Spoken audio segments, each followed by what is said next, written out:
आगे मासूमों की जान के बारे में एक बार भी नहीं सोचता।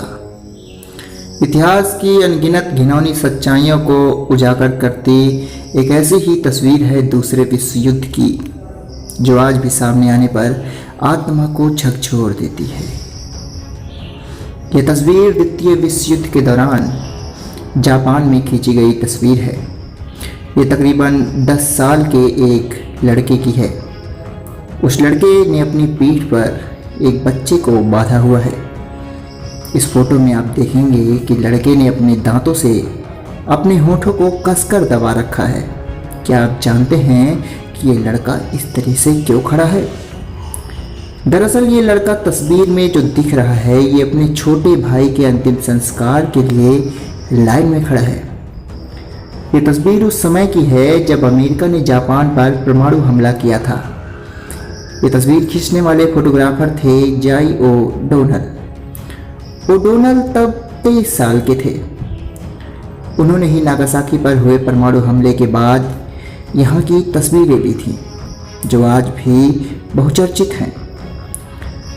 इस फोटोग्राफर को अमेरिकी सेना द्वारा जापान पर किए गए परमाणु हमले के बाद वहां हुए नुकसान के बारे में जानकारी इकट्ठा करने के लिए वहां भेजा गया था। सितंबर 1945 से अगले 7 महीने तक ओ'डोनल ने जापान में हुई तबाही की डॉक्यूमेंट्री की थी। इस दौरान उन्होंने पश्चिमी जापान की भी यात्रा की। उन्होंने इस बात की सही जानकारी दी कि इस हमले में मृत, घायल, बेघर और अनाथ हुए बच्चों की सही संख्या क्या है। इस दौरान उन्होंने जो मंजर देखा वो उनके मन पर हमेशा के लिए छप गया।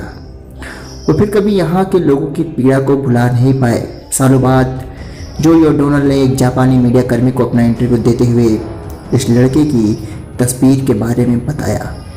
उन्होंने बताया कि मैंने करीब 10 साल के एक लड़के को वहाँ देखा था, जो अपनी पीठ पर एक बच्चे को लेकर जा रहा था। उन दिनों जापान में हम अक्सर बच्चों को अपने छोटे सगे भाई बहनों के साथ उनकी पीठ पर खेलते हुए देखते थे, लेकिन इस लड़के की कहानी बाकियों से अलग थी। मैंने देखा कि वो लड़का किसी गंभीर कारण से यहाँ आया था। उसके सख्त चेहरे पर कोई भाव नहीं था, उसके पैरों में जूते नहीं थे। उसकी पीठ पर जो बच्चा बंधा था, उसका सिर पीछे की ओर झुका हुआ था। ऐसा लग रहा था कि उसकी पीठ पर बंधा हुआ बच्चा गहरी नींद में सो रहा हो। वो लड़का वहाँ 5 से 10 मिनट तक खड़ा रहा। उसके बाद वो लड़का सफ़ेद मुखौटा पहने एक सैनिक के पास गया और उसकी पीठ पर बंधी रस्सी को उतारते हुए वो सैनिक कहने लगा कि जो बोझा तुमने अपनी पीठ पर रखा वो मुझे दे दो। सैनिक की इस बात के जवाब में उस लड़के ने बस इतना ही कहा, यह बोझा नहीं, ये मेरा भाई है। इतना कहते ही उसने अपने छोटे भाई के शव को उस सैनिक के हवाले कर दिया। मुझे तब मालूम चला कि उसकी पीठ पर बंधा बच्चा पहले ही मर चुका था। उस सैनिक ने उस लड़के के भाई के शव को हाथ और पैर से पकड़कर आग पर रख दिया। आग की लपटों को देखते हुए वह लड़का बिना हिले डुले वहीं खड़ा रहा। इस दौरान वो लगातार कोशिश कर रहा था कि वो रो ना पाए, और इसी कोशिश के दौरान ही वह अपने दांतों से अपने निचले होठ को इतनी जोर से दबा रहा था कि उसके होठ से खून निकलने लगा। लड़का घूमा और चुपचाप वहां से चला गया, क्योंकि शाम हो गई थी।